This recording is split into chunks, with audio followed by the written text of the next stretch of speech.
Hello students, आज हम history first chapter of 10th standard का the rise of nationalism in Europe का unification of Germany, Italy and Britain करेंगे। सबसे पहले हम करेंगे यूनिफिकेशन ऑफ जर्मनी। तो 18 मई 1848 को 831 जो इलेक्टेड रिप्रेजेंटेटिव्स थे वो फ्रैंकफर्ट पार्लियामेंट में आए। उन्होंने कॉन्स्टिट्यूशंस को ड्राफ्ट किया जर्मन नेशन बनाने के लिए, और इसका हेड उन्होंने मोनार्की को बनाना चाहा। उन्होंने इसका क्राउन ऑफर्ड किया था फ्रेडरिक विलियम IV को, जो कि किंग ऑफ प्रूसिया थे। उन्होंने जो कॉन्स्टिट्यूशंस बनाया था मोनार्की कॉन्स्टिट्यूशंस, उसका वे हेड बनाना चाहते थे फ्रेडरिक विलियम IV को, जो किंग ऑफ प्रूसिया थे। बट जो राजा थे, जो किंग थे विलियम IV, उन्होंने इसे रिजेक्ट किया और अदर मोनार्कीज के साथ में उन्होंने इस इलेक्टेड असेंबली का अपोज किया। इस फेलियर के बाद भी जो नेशनलिस्ट फीलिंग थी कॉमन पीपल में वो फैलती ही रही, और जो बड़े बड़े लार्ज लैंड ऑनर्स थे जिनको जंकर्स बोला जाता था, प्रूसिया को जो लार्ज लैंड ऑनर्स थे उन्हें जंकर्स बोला जाता था, उन लोगों ने इस रेवोल्यूशंस में, इस मूवमेंट में प्रूसिया की हेल्प की। जो नेशनलिस्ट सेंटिमेंट्स था ना, वो कंजर्वेटिव्स में भी आने लगी थी, क्योंकि कंजर्वेटिव्स को भी लगने लगा था कि अगर यूनिफिकेशंस हो जाएगा तो इकोनॉमिक एंड पॉलिटिकली वो भी पावरफुल हो जाएंगे। तो इसका जो लीडरशिप है वो प्रूसिया के chief minister auto von Bismarck ने लिया। उन्होंने प्रूसियन आर्मी एंड ब्यूरोक्रेसी की हेल्प से 7 वॉर्स लड़े थे, 7 ईयर्स तक वॉर्स लड़े थे ऑस्ट्रिया, डेनमार्क एंड फ्रांस के साथ में।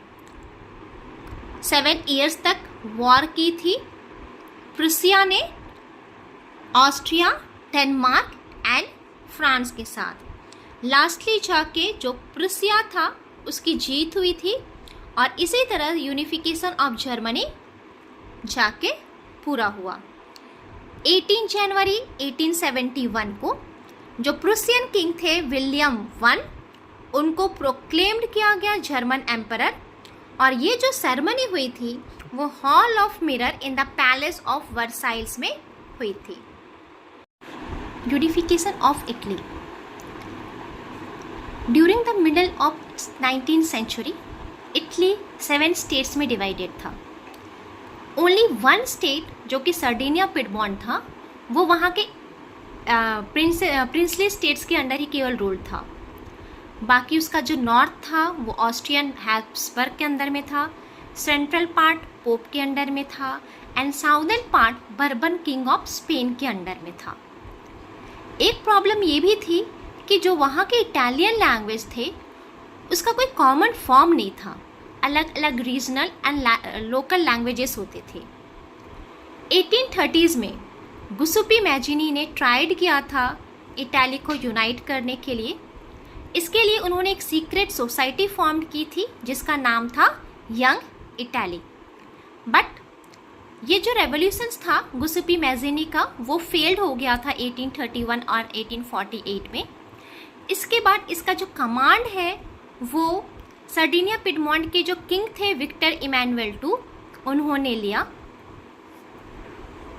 उन्होंने सोचा कि अगर इटाली यूनिफाइड हो जाएगा तो पॉसिबिलिटी है कि इकोनॉमिक डेवलपमेंट भी हो और उनका पॉलिटिकल डोमिनेंस भी हो।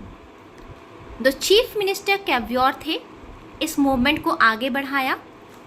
जो कैवियोर थे वो ना ही रेवोल्यूशनरी थे और ना ही वो डेमोक्रेट थे। उनको फ्रेंच लैंग्वेज बहुत अच्छे से आती थी, इसलिए उन्होंने टैक्टफुल डिप्लोमेटिक अलायंस किया फ्रांस के साथ में, एंड फ्रांस की हेल्प लेके 1859 में ऑस्ट्रियन फोर्सेस को हराया।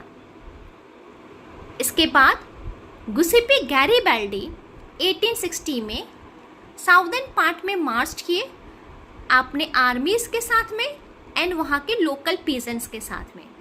गुसिपी गैरिबाल्डी का हेल्प वहाँ की लोकल पीजेंट्स ने भी किया था।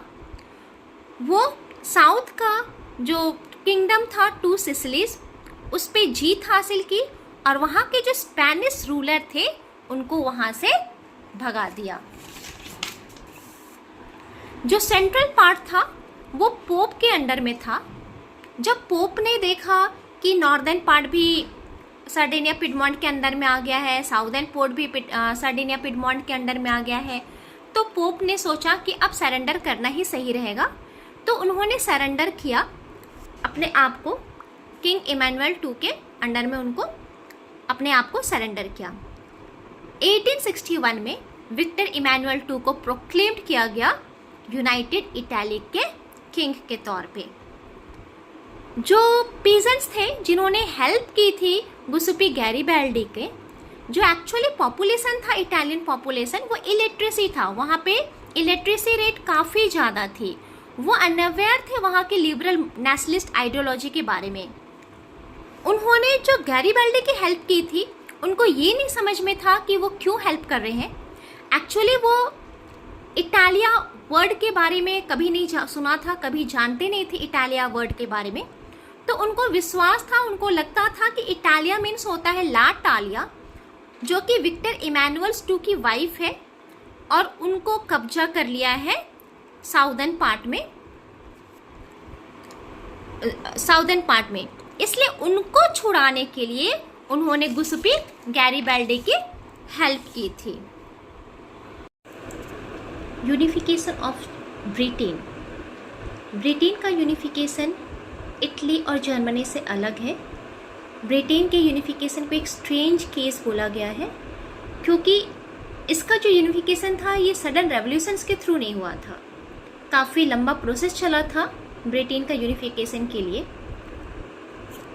18th सेंचुरी तक कोई ब्रिटेन नेशन एग्जिस्ट नहीं करता था।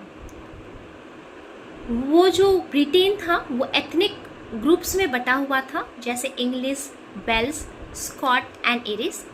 इंग्लैंड के जो लोग थे वो इंग्लिश, वेल्स के जो लोग थे वेल्स, स्कॉटलैंड के स्कॉट एंड आयरलैंड के इरिश। इनकी अपनी कॉमन लैंग्वेज होती थी, कल्चर होती थी एंड पॉलिटिकल ट्रेडिशंस भी होता था। बट जो इंग्लिश नेशन था वो काफ़ी ज़्यादा प्रॉस्पेरस हो रहा था, क्योंकि सबसे पहले इंडस्ट्रियलाइजेशन थी वो इंग्लैंड में ही शुरू हुई थी। इसलिए इंग्लिश पार्लियामेंट काफ़ी पावरफुल था। उन्होंने 1688 में मोनार्की के पावर को सीज्ड कर दिया और कॉन्स्टिट्यूशनल मोनार्की फॉर्म किया। इंग्लैंड ने एक एक्ट ऑफ यूनियन किया 1707 में स्कॉटलैंड के साथ में, और ये दोनों मिलके United kingdom of great Britain बन गए।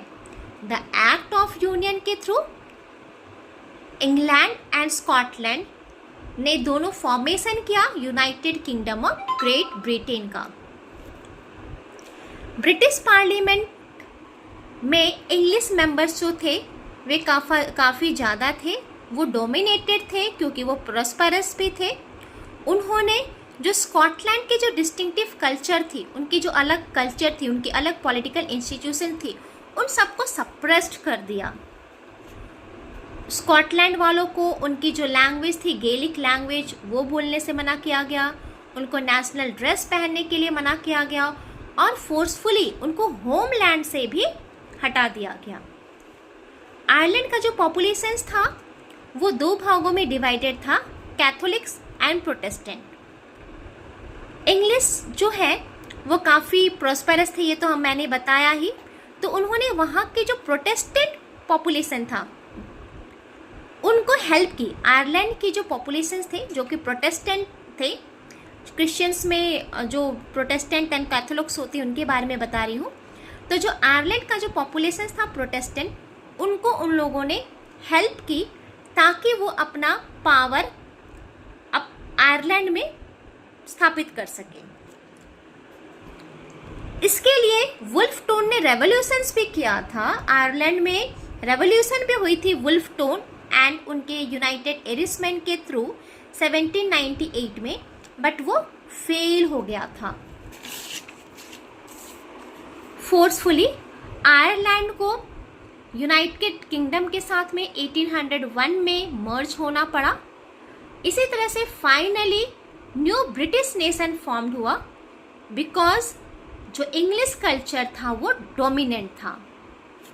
The symbols of new Britain, British flag जो था, यूनियन जैक था, national anthem God save our noble king, and national language English. Scotland, England and Wales मिल के बनते हैं ग्रेट ब्रिटेन। फिर जो ग्रेट ब्रिटेन है वो नॉर्दर्न आयरलैंड के साथ में मिल गया तो यूनाइटेड किंगडम बना। जो आयरलैंड थे उसके दो भाग थे, north Ireland and Republic of Ireland, and ये सब मिलके ब्रिटिश आइलैंड्स कहलाते हैं।